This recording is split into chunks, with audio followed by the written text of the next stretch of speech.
feel the administration is proud of this. It's a historic accomplishment. I think first time in 26 years we've had an agreement like this.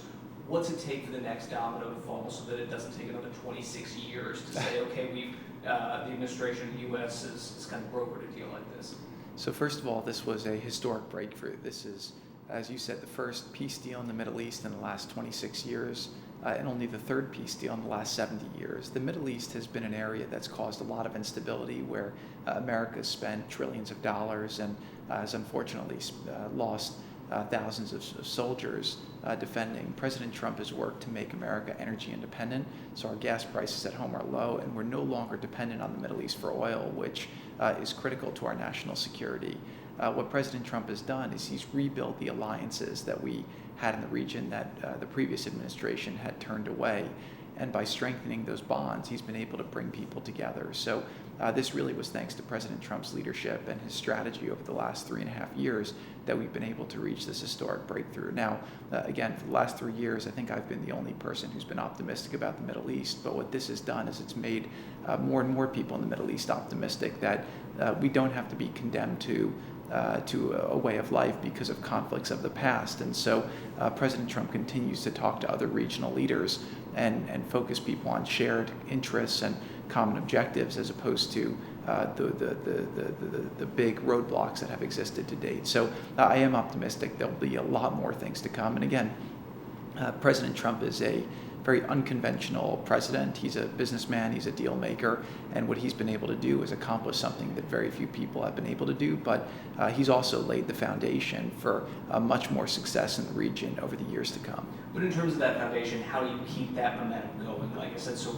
we're not, it doesn't take another 25 years for something like this. Are you optimistic? Is there something in the works that you're anticipating other countries will follow the UAE's lead, for lack of a better term, on this that we could see in the foreseeable future? The answer is yes, but obviously we were able to get to this point by keeping our cards very close to our chest and building, confidences and doing a lot of the diplomacy in maybe an untraditional way, but in a very confidential way. And so we do have several very exciting discussions that are ongoing. And again, the Middle East was such a mess when the president took over. When President Trump came into office, Iran was funding terrorists all over the region. They were on a glide path to a nuclear weapon. ISIS had a caliphate the size of Ohio. They were beheading American journalists, and you also had a lot of these terror groups using the internet to try to radicalize people all throughout the world. President Trump went to Saudi Arabia, which is the custodian of the two holy sites. He assembled the 54 leaders of Muslim and Arab countries and said, America can't solve this problem for you. We have to do it together. He's built a big coalition. He's taken back the territorial caliphate of ISIS. He killed their leader, al-Baghdadi. And then Iran's been greatly weakened, so the amount of terrorism that they're funding now has been greatly reduced. So President Trump's leadership has made the region more stable, but he's got a lot more stakeholder responsibility amongst the countries, and they're all now looking to say, how do we carve a better future? How do we follow President Trump's leadership? Not how do we remain stuck in a past paradigm that hasn't worked. You mentioned the regional stability, but I think even since you announced this last week, we continue to see violence between Israel, especially Gaza, I think as recently as last night.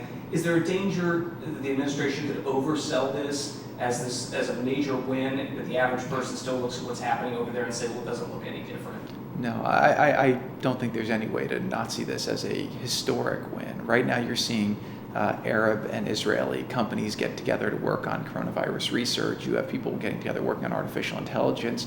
You have strengthening of defense ties right now. So again, you're not going to fix the Middle East with one stroke of the pen, but this was a giant step forward. Even Tom Friedman at the New York Times, who's been a big critic of the administration, said that this was a geopolitical earthquake in the region, and the reverberations will be felt for many years to come. With regards to Hamas and what's happening in Gaza, that's been happening for the last 15 years. They're a terror group. I wouldn't call this a war or a skirmish. They throw up these balloons, Israel knocks them down. It's just kind of the way things are over there. And so the hope is that we've now changed the paradigm with that as well. We've put an offer on the table for how to end it, but we're not going to make a bad deal. President Trump is a tough negotiator.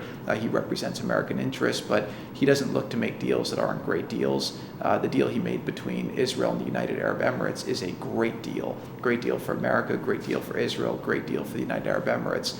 With regards to the Palestinians, President Trump has reset expectations on that. He's dramatically changed the paradigm on that, but he's going to only make a deal Reset meaning how?